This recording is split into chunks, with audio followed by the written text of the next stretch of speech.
राज्यातील शाळा आज बंद राहणार आहेत। शिक्षक आणि शिक्षकेतर संघटनांनी शाळा बंद आंदोलनाची हाक दिलेली आहे। टीईटी निर्णयावर पुनर्विचार याचिका तातडीने दाखल करावी, तसंच शिक्षकेतर कर्मचाऱ्यांची पदभरतीसह अनेक प्रलंबित मागण्यांसाठी शिक्षक आणि शिक्षकेतर संघटना जिल्हाधिकारी कार्यालयावर मोर्चा काढणार आहेत। या शाळा बंद आंदोलनामध्ये शिक्षक आणि शिक्षकेतर कर्मचारी मोठ्या प्रमाणामध्ये सहभागी होण्याची शक्यता आहे। आणि या संदर्भात अधिक बोलणार आहोत आमचे प्रतिनिधी विशाल करोळे आपल्यासोबत आहेत। विशाल, राज्यातील शाळाच बंद राहणार आहेत कारण शिक्षक आणि शिक्षकेतर संघटनांनी शाळा बंद आंदोलन पुकारलेलं आहे। काय या शिक्षकांच्या मागण्या आहेत? छत्रपती संभाजीनगरमध्ये थोड्याच वेळात आता या मोर्चाला सुरुवात होणार आहे। खरं तर काल शालेय शिक्षण मंत्री यांनी शिक्षकांनी मोर्चा काढू नये अशा पद्धतीचं आवाहन केलं होतं, मात्र तरीसुद्धा शिक्षक त्यांच्या मागण्यांवर ठाम आहे आणि मोर्चा ते काढणार आहे। राज्यभरात हे सगळे मोर्चे निघणार आहेत। मला सांगा, राज्यभरात तुम्ही मोर्चे काढताय, काल शिक्षण मंत्र्यांनी आवाहन केलं होतं की मोर्चा काढू नका, आम्ही सकारात्मक आहोत, तरीसुद्धा रस्त्यावर उतरताय। गेल्या 15 दिवसापूर्वी मोर्चा आम्ही काल जाहीर केलेला नाही, गेल्या 15 दिवसापासून या मोर्चाचा प्रचार आणि प्रसार चालू आहे। तोपर्यंत शासनाने या मोर्चाची दखल घ्यायला पाहिजे होती, चर्चेला बोलवायला पाहिजे होतं। चर्चेतून प्रश्न सुटतात हे आम्हाला माहिती आहे, पण चर्चेला सुद्धा बोलवलं गेलं नाही, म्हणजे या मोर्चाची शासनाने कुठेतरी गांभीर्याने दखल घेतलेली नाही। त्यामुळं आम्हाला मोर्चाकडनं हे क्रमप्राप्त। तुमच्या काय काय प्रमुख मागण्या, म्हणजे टीईटी आणखी काय मागण्या? टीईटी नंतर आमचा प्रमुख विषय आहे संच मान्यतेच्या बाबतीत जो चुकीचा निर्णय शासनाने घेतलेला आहे। त्या विद्यार्थ्यांचं आधार कार्ड व्हॅलिड होत नाही आणि त्या विद्यार्थ्यांना पडताळणीमध्ये घ्यायचं नाही असा जो निर्णय आहे तो मागे घ्यावा।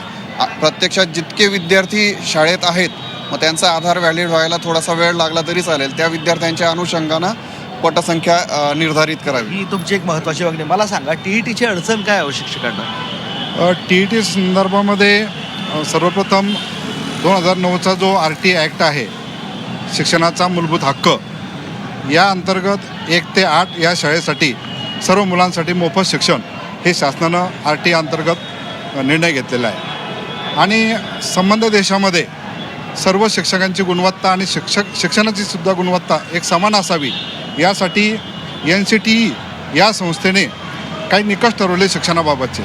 त्यामध्ये टीईटी परीक्षा उत्तीर्ण असावी हा निकष ठरवला गेला 2011 साली, आणि त्यानंतरच्या जेवढ्या शिक्षक भरत्या झाल्या या टीईटी उत्तीर्ण झालेल्या उमेदवारातूनच शिक्षक निवडले गेले।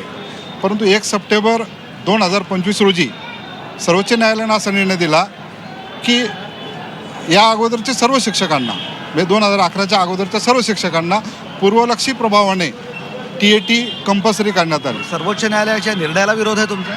नाही, सर्वोच्च न्यायालयाच्या या निर्णयाला आमचा नक्कीच आम्ही सन्मान करतो न्यायालयाचा, परंतु या निर्णयाची कुठेतरी फेरविचार व्हावा असं आमचं सरकारकडे मागणं आहे। बरोबर, मला एक सांगा, आता जर नाहीच तुमच्या मागण्या मांडण्या झाल्या तर पुढे काय? तुमच्या या मागण्या मांडण्या नाही झाल्या तर पुढे काय?